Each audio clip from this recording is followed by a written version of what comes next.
오늘의 사연 시작하겠습니다. 올해 40대 후반의 남자입니다. 시간 날 때마다 일하는 직업 가지고 있고 근근히 입에 풀칠할 정도로 벌면서 살고 있지요.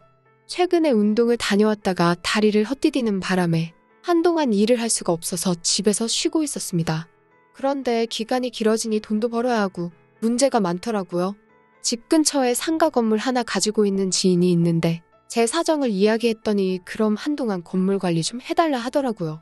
한푼이 아쉬운 상황이니 고마울 따름이었지요. 상가 건물도 집 근처다 보니 다리를 다쳤어도 오고 가는데 어려움은 없었습니다. 그쪽 길로는 워낙 다니질 않아서 몰랐는데 오랜만에 보니 상가 1층에 못 보던 카페가 생겨있더군요. 타로카드라고 점 같은 걸 봐주면서 음료수도 팔고 하는 이색 카페였습니다. 호기심이 동하기도 하고 목도 마르던 차라서 음료수 한 잔 마시러 들어갔는데 해가 중천으로 넘어가고 주변에 도보로 걸어다니는 사람들도 많은데도 카페 안에는 개미 새끼 한 마리도 없더군요. 응당 카운터에서 손님 맞아주는 사람도 아무도 없었지요. 불이 훤히 켜있는 걸 보니 폐업한 가게는 아닌 것 같은데 한참 손님 들어올 시간에 일해도 되나 싶었습니다. 그러다가 괜히 뭐라도 없어지거나 하면 제가 의심받을 수도 있다는 생각이 들어서 가게 밖으로 나가지도 못하고 그냥 가게 안에서 앉아있기로 했습니다. 마침 다리도 아파서 앉아서 쉬니까 괜찮더라고요. 그런데 너무 가게에 사람이 안 나타나니 저도 일하는 중인데 언제까지 죽치고 있을 수는 없을 것 같아서 헛기침을 크게 한번 했습니다. 아무나 듣고 나타나라고 말이죠. 그런데 안쪽에서 방문이 열리더니 30대 초반으로 보이는 어여쁜 아가씨가 허겁지겁 뛰쳐나오더라고요. 죄송합니다. 잠깐 준비할 게 있어서 들어갔다가 시간 가는 줄 모르고 그만. 제가 혼낼 것도 아닌데 저한테 사과를 하더라고요. 그래도 요즘 사람들 같지 않게 예의가 바른 아가씨라는 생각이 들었습니다. 방 안에서 혼자 뭘 했는지 한여름의 날씨지만 가게 안은 에어컨이 시원한데도 주인 아가씨 이마에는 땀방울이 맺혀 있었습니다.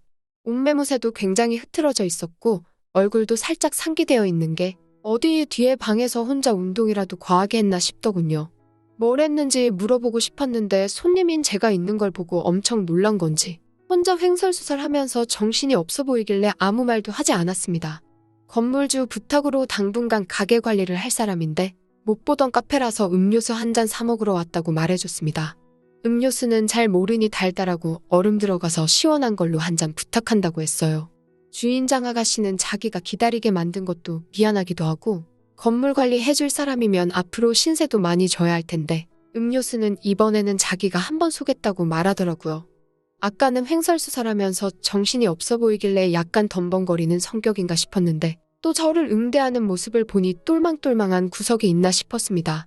그런데 그런 생각이 들기 무색하게 음료수를 만드는데 동작도 어색하고 전문성 없어 보이는 게 음료수 만드는 기술도 잘 없어 보이더라고요. 제가 자주 다니는 카페에 가면 능수능란하게 후다닥 한 잔 만들어서 내주는데 손이 느린 건지 숙련도가 부족한 건지 음료수 한 잔 만드는데도 한참의 시간이 걸렸습니다. 그녀가 음료수를 내주길래 그걸 받아서 나가려는데 그녀가 시식이라도 해보고 맛이 있는지 없는지 알려달라는 듯한 눈으로 저를 쳐다보고 있더라고요. 쑥스러운지 직접 말은 못 꺼내고 저만 쳐다보고 눈으로만 이야기하는 것 같더라고요. 그때쯤 저도 너무 오래 서 있어서 그런가? 다리가 아파서 빨리 제자리로 돌아가고 싶었는데 주인장 아가씨 모습에 그냥 나갈 수가 없어서 빨대로 음료수 한 모금 깊게 들이키고는 엄지손가락을 척 치켜 올려줬습니다. 사실 얼음 때문에 차갑고 음료수도 설탕이 범벅인지 달기만 해서 무슨 맛으로 먹는 건지 하나도 모르겠었지만은 제가 맛있다고 엄지손가락 치켜들어 올려주니 여주인도 얼굴에 미소가 활짝 번지는데 괜히 제 마음이 다 뿌듯해지더라고요. 이제 볼 일도 다 봤겠다. 그만 돌아가 보겠다고 돌아서는데 여주인이 자기가 지금 심심하다며 괜찮으면 가게에 좀 더 있다가 가면 안 되냐고 묻더군요. 카페가 상가 건물 1층에 있기도 하고 여차하면 저도 제자리로 가기도 편하니 저도 어차피 시간 때우는 일이라 그냥 그녀의 말상대나 해주기로 했습니다. 부침성이 참 좋은 사람이었어요. 자기 이야기를 주저리주저리 늘어놓더군요. 가게 차린 이유를 설명해주는데 자기가 뭐 타로로 점 봐주는 거나 카페에서 음료수 파는 거나 다 생업으로 해본 적이 없는 사람이라고. 그런데 자기는 언제나 사람들한테 희망과 행복을 주던 사람이었다고 자기소개를 하더라고요. 자기가 조언해준 사람들 다 잘 됐고 사람들한테 힘이 나는 이야기를 해주는 걸 좋아하니 이 일을 택했다고 합니다. 별로 관심이 가지 않는 이야기였는데 혼자 제잘제잘 잘 떠들길래 이야기를 끝까지 들어줬습니다. 애초에 타로점이라는 게 종로에서 천막 쳐놓고 하는 걸 종종 본 적이 있지만 사주도 본 적이 없는 제가 그런 걸 언제 해봤겠습니까? 관심도 없었던 거였는데 주인장 아가씨가 저한테 한번 봐보겠냐고 물어보더라고요. 시간 괜찮으면 자기가 무료로 한번 봐주겠다고요. 호기심이 생기길래 한번 해보겠다고 했습니다. 그녀가 자리에서 일어나가지고 저를 안내한 곳은 그녀가 한참 동안 나오지 않던 가게 뒤쪽에 있는 작은 방이었습니다. 조명도 어둡게 해서 나름 분위기를 잘 살려놨더라고요. 점 보는 곳처럼 말입니다. 그런데 방 안에 들어가서 점을 보는 게 신기하다기보다 제가 이 나이에 이렇게 아름다운 데다가 저랑 나이차도 20살 가까이 나 보이는 여자와 좁은 공간 안에 둘이서만 있다는 사실에 기분이 묘해지더라고요. 그녀가 카드를 펼치고 저보고 이것저것 뽑아보라길래 몇 장 꺼내봤습니다. 제가 뽑은 카드에 있는 그림들을 보여주면서 그림하고 연관이 있을 것만 같은 당연한 말들 중에 좋은 걸로만 골라서 뜻풀이를 해주더군요. 꿈보다 해몽이라고 점이라는 게 이런 건가 싶었습니다. 앞으로 제가 하는 일이 잘 풀리고 건강도 좋아지고 하는 겁니다. 다리에 깁스를 하는 바람에 원래 하던 일도 못하고 있고 다리가 불편하니 허리도 따라 아프고 건강도 무너지고 상황인데 무슨 말을 하는 거냐며 한마디를 했는데 그녀가 자기를 믿으라고 하면서 이런 사건들이 전부 다 제가 앞으로 잘 되기 위한 과정 중에 하나라고 말을 하더군요. 그리고 마지막에 뽑은 카드는 제 인생에 새로운 사랑이 찾아올 거라는 말을 해주더라고요. 제가 여태 결혼도 안 하고 있는 건 어떻게 알았는지 괜히 그 이야기를 들으니 뜨끔하고 이 아가씨가 점이라고 봐준 이야기들이 사실이 될 것만 같더라고요. 그래도 제가 이 나이 먹고 모아놓은 돈도 없고 다리까지 다쳐서 이렇게 간단한 일 아니면 하지도 못하고 있는데 무슨 새로운 사랑이냐고 장난치지 말라고 했더니 그녀가 또 자신만만한 표정으로 자기를 믿으라고 하는 겁니다. 그녀도 말해놓고 조금 어이가 없었는지 마지막에 가서는 처음 확신에 가득 차 있던 모습이 소극적으로 바뀌더라고요. 그래도 그날 덕분에 시간은 잘 보냈습니다. 그 이후로 그녀와는 조금 친분이 생겨서 출근하면 출근할 때마다 가게로 놀러가 음료수 한 잔씩 얻어 마시고 잠깐 같이 수다도 떨고 하면서 시간을 보내는 게 일상이었습니다. 그날도 밤이 돼서 상가 건물 문 잘 잠겼는지 확인하고 저도 퇴근을 준비하려던 참이었습니다. 꼭대기층부터 하나하나 잠그고 내려오고 저도 집에 갈 채비를 하는데 그녀 가게에 불이 들어와 있더라고요. 보통 8시면 가게 문 닫고 집에 가던 그녀였는데 그날따라 퇴근이 늦은 건지 무슨 일이 있나 조금 걱정이 되더군요. 그래서 가게 문을 열고 들어갔는데 그녀가 혼자 가게 구석에서 혼자서 소주를 마시더군요. 손님이 너무 안 와서 장사도 안 되고 아주 죽겠다고 하면서 말입니다. 그녀가 남의 점은 그렇게 잘 봐주면서 자기 점은 왜 못 보냐고 물으니 자기가 직접 자기 걸 보는 건 효력이 없다더라고요.